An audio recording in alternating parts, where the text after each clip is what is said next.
मतलब का रिश्ता। एक गांव में एक बड़ा साहूकार रहता था।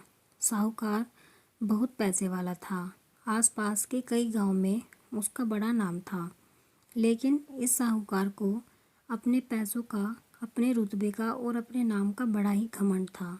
वह अपने नाम को बनाए रखने के लिए बहुत ज़्यादा सोचता था और बिना किसी के भावनाओं की कद्र किए वो सब करता था जो उसे लगता था कि करना चाहिए। साहूकार को कई सालों बाद एक संतान प्राप्ति हुई थी। साहूकार ने अपनी इस खुशी को मनाने के लिए अपने घर पर एक बहुत बड़ा कार्यक्रम रखा, जिसमें उसने आसपास के गांव के सभी श्रीमंत लोगों को और सिर्फ ऐसे रिश्तेदारों को जो पैसे वाले थे बुलाया था। पास के ही गांव में साहूकार की खुद की सगी बहन भी रहती थी। क्योंकि इन दिनों उसकी आर्थिक परिस्थिति कुछ अच्छी नहीं थी, इसलिए उसने अपनी बहन को तक नहीं इस कार्यक्रम के लिए नहीं बुलाया। साहूकार ने जिस कार्यक्रम का आयोजन किया था वह इतना भव्य था और उसके अलावा उसमें इतने प्रसिद्ध और श्रीमंत लोग आने वाले थे कि इस कार्यक्रम की चर्चाएं हर गांव में होने लगी।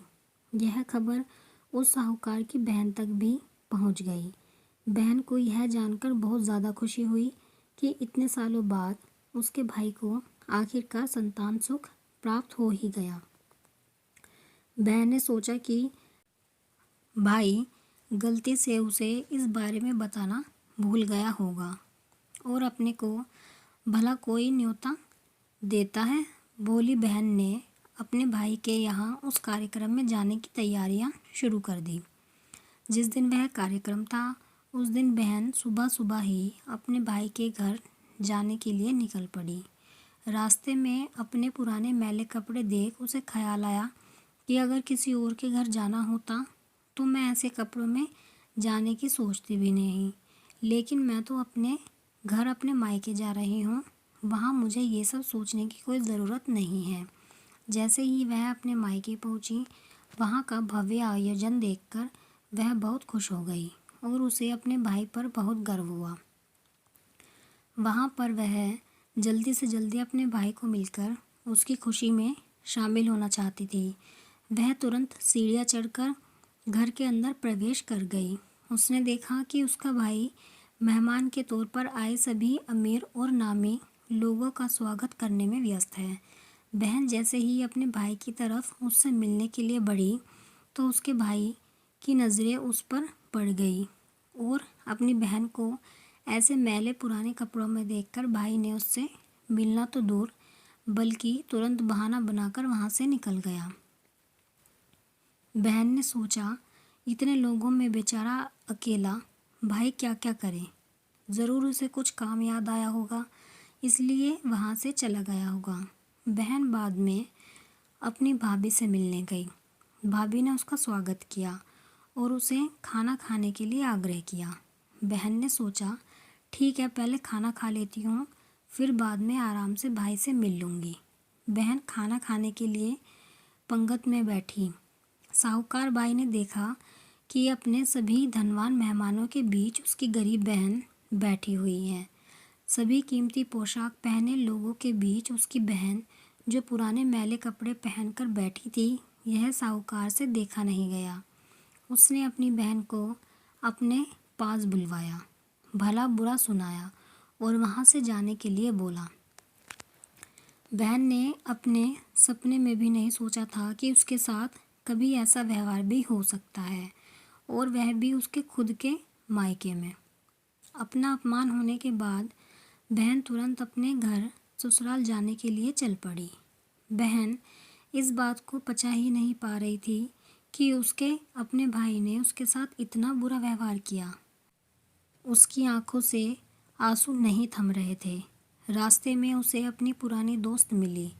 उस दोस्त ने उसे रोने का कारण पूछा।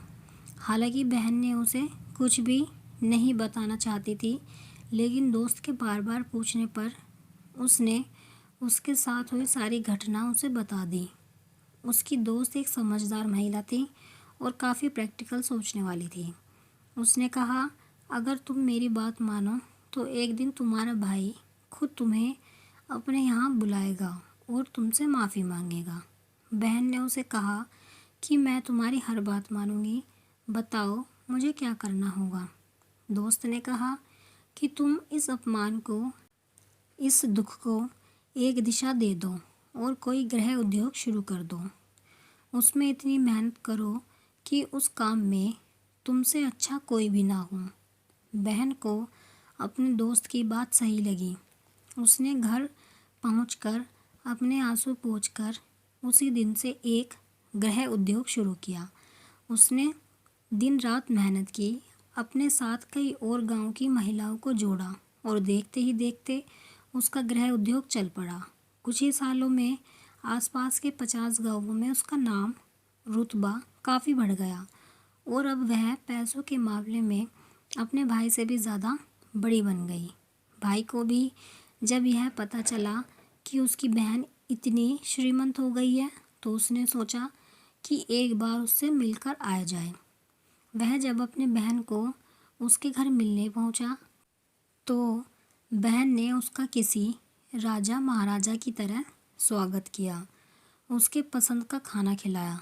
बहन का ऐसा व्यवहार देखकर भाई को अपनी पिछली गलती का एहसास हुआ, इसलिए उसने अपनी बहन को अपने घर होने वाली पूजा के लिए आमंत्रित किया। कुछ ही दिनों बाद बहन अपने भाई के यहाँ उस पूजा के लिए पहुँच गई। जैसे ही बहन अपने भाई के घर पहुँची, उसका भाई उसके स्वागत के लिए दरवाजे में ही खड़ा था। बहन अपने महंगी गाड़ी में आई थी। उसने बहुत कीमती साड़ी और उससे भी ज़्यादा कीमती गहने दागिने पहन रखे थे।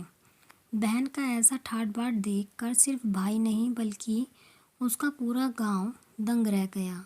भाई दौड़कर आया और बहन की गाड़ी का दरवाज़ा खोलकर उसे बाहर आने के लिए कहा और बड़े प्यार से उसे पूजा का प्रसाद ग्रहण करने के लिए बुलाया।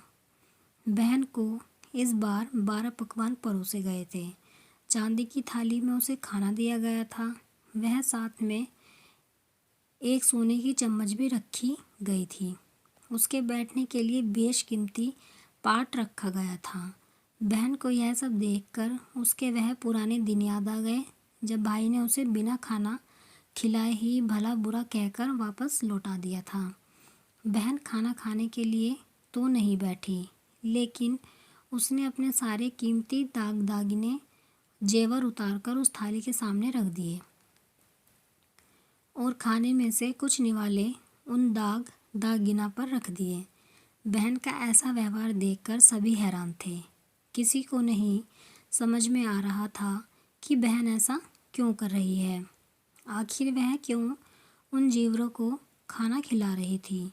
जब सभी ने उससे पूछा कि वह क्यों ऐसा कर रही है, तब बहन ने सबके सामने बताया कि आज जो उसका इतना मान सम्मान हो रहा है वह दरअसल उसका नहीं, उसके इन्हीं कीमती दागिनों का और कपड़ों का हो रहा है, क्योंकि मैं तो अभी भी वही पुरानी साहूकार की बहन ही हूँ। अगर कुछ बदला है तो वह मेरी परिस्थिति है, मेरे कपड़े और गहने हैं। भाई ने अपनी गलती का एहसास होने पर इस बार अपनी बहन के पैर पकड़कर माफ़ी मांगी। बहन जो पहले भी अपने भाई से निस्वार्थ प्रेम करती थी, उसने अपने भाई को माफ़ कर दिया और उसे गले से लगा लिया। दोस्तों, पैसे सिर्फ हमारे जीवन को सरल बनाने के लिए हैं, जबकि रिश्ते जीवन में मिले किसी वरदान की तरह हैं। अगर उन्हें सच्चे मन से और निस्वार्थ भाव से निभाया जाए, पैसे खर्च हो जाएं तो आप बाद में भी कमा सकते हैं, मगर रिश्ते खर्च हो जाएं या टूट जाएं तो दुनिया का सारा धन भी आपको उन्हें वापस नहीं दिला सकता। आप कमेंट में ज़रूर बताएं कि आपको ये कहानी कैसी लगी है। अगर आपको कहानी पसंद आई है तो वीडियो को लाइक करें, शेयर करें और चैनल को सब्सक्राइब करें ऐसे ही कहानियों के लिए।